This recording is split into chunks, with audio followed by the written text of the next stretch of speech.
안녕하세요. 유튜브 구독자 여러분, 신동진 아나운서입니다. 뉴스 알고 읽기, 낭독에 대해서 공부를 하고 있습니다. 오늘은 기자 리포트가 여러 개일 때 기자 리포트를 이제 소개하는 거 하나 하고, 그리고 문장이 이제 길게 여러 개가 있을 때 어떻게 끊어 읽을 것인지, 그리고 어려운 경제 용어가 나올 때 어디서 어떻게 끊어 읽을 것인지, 그리고 단어가 이게 이제 경음으로 읽을 것인지 아닐 것인지, 이 네 가지를 한번 다뤄보도록 하겠습니다. 먼저 오늘 제가 뉴스를 리포트를 5개를 했어요. 그러면 천편일률적으로 기자를 소개하지 않고 저 같은 경우는 이렇게 합니다. 아무개 기자입니다. 아무개 기자의 보도입니다. 아무개 기자가 보도합니다. 이 소식은 아무개 기자가 전합니다. 똑같이 아무개 기자가 보도합니다. 아무개 기자가 보도합니다. 아무개 기자가 또 보도합니다. 이렇게 하면 좀 지루할 수 있고, 어쨌든 이 변화를 주면서 리포트를 소개하고 있다는 걸 말씀을 드리고 싶고요. 여기 이제 보면 문장이 3개로 달랑 이루어져 있습니다. 하나는 5줄, 하나는 6줄, 하나는 또 5줄 이렇게 되어 있습니다. 이런 경우는 일단 중간에 어디서 한번 크게 끊어 읽을 것인지 이걸 이제 찾아내는 게 중요하고요. 여기 보면 경북 성주 사드 기지에 무단 침입한 혐의로 누구와 누구에 대해서 대법원이 이 사건의 원심을 깨고 사건을 어디로 돌려보냈다 이거거든요. 그러니까 누구에 대해 중간에 여기까지 끊어 읽고, 그 다음에 대법원이 이 사건을 어디로 돌려보냈다 이렇게 끊어 읽어주면 될 것 같고, 그 다음에 두 번째는 6줄인데요. 재판부는 뭐뭐 했다며 그 다음에 뭐뭐 했다고 설명했습니다. 이렇게 두 군데로 나눠서 읽어주면 될 것 같고요. 이러한 혐의를 받고 있는 김씨 등은 재판에 넘겨져, 여기서 가운데 한번 크게 끊어주고 뭐뭐를 선고받았습니다. 이런 그 두 부락으로 일단은 나눠준다 생각하고 제가 한번 읽어보겠습니다. 경북 성주의 사드 기지에 무단 침입한 혐의로 재판을 받아온 시민단체 회원 3명과 인터넷 매체 기자 1명에 대해 대법원이 무죄를 선고한 원심을 깨고 사건을 서울 북부지법으로 돌려보냈습니다. 재판부는 사드 기지가 더 이상 골프장으로 사용되지 않고 있고 사드 발사대와 함께 병력이 주둔하고 있었다며 군 당국이 철조망을 설치해 외부인의 접근을 통제하고 있었던 만큼 주거 침입죄가 성립한다고 설명했습니다. 김씨 등은 2017년 경북 성주 사드 기지에 들어가 내부 시설을 촬영하고 인터넷을 통해 중개한 혐의 등으로 재판에 넘겨져 1심에서 징역 6개월의 집행유예, 2심에서 무죄를 각각 선고받았습니다. 문장이 길 때는 이렇게 긴 문장을 두 군데로 한번 쪼개본다. 잘 쪼개야 됩니다.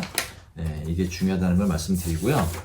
그 다음에 이제 경제 관련 뉴스, 스트레이트가 나올 때 우리가 이제 뭐 경제하면은 이 용어들 좀 어려워할 수가 있죠. 이런 기사들을 많이 접하고 낭독을 한번 해보는 게 중요합니다. 그리고 뉴스를 읽을 때는요, 실제 방송하듯이 실제 방송 톤 그대로 읽기를 해줘야 실력이 늡니다. 그냥 소곤소곤 국제신용평가회사 무디스가 하향 조정한다고 밝혔습니다. 이렇게 하면은 뉴스가 하나도 늘지 않습니다. 여기서는 세계 경제 전망 보고서 이게 나왔어요. 중간에 문장에.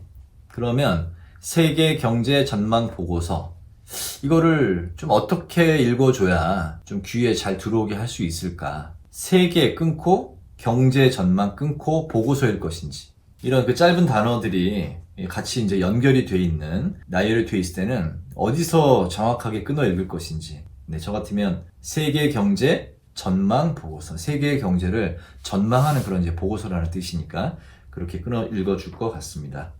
이제 한국은행이 이제 코로나19로 이제 금융시장이 많이 불안하고 경제가 어려워지니까 금융회사의 이제 채권을 사는 방식으로 돈을 풀기로 했다. 이 내용에 환매 조건부 채권, 이게 평소에 이제 이런 단어들을 접하지 않으면 이걸 어떻게 읽어야 되는지, 저도 이제 초창기 때 환매 조건 부채권 뭐 이렇게 한번 읽은 적이 있습니다.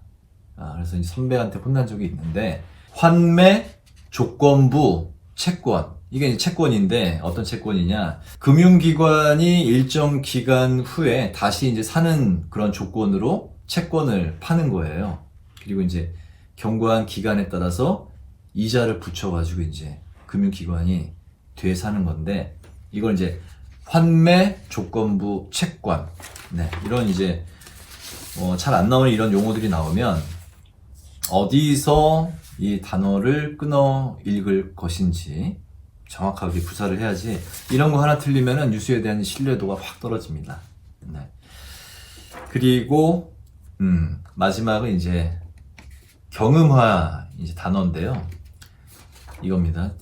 코로나19 사태로 서울 아파트 값이 2주 연속 보합을 나타냈다고, 뭐 이런 이제 관련 기사인데, 여기서 고가주택이냐, 고가주택이냐, 그리고 보유세냐, 보유세냐, 그러니까 이런 거는 그때그때 이제 발음을 확인해 나가면서 익히는 수밖에 없습니다. 특히 고가주택의 보유세 확대로 강남 지역의 급매가 늘어나면서, 네, 얼마 전에 이제 어떤 후배가 보유세를 보유세로 발음을 했는데, 제가 이제 바로 또 알려주긴 했었는데, 확실하게 알고 발음을 해줘야 된다.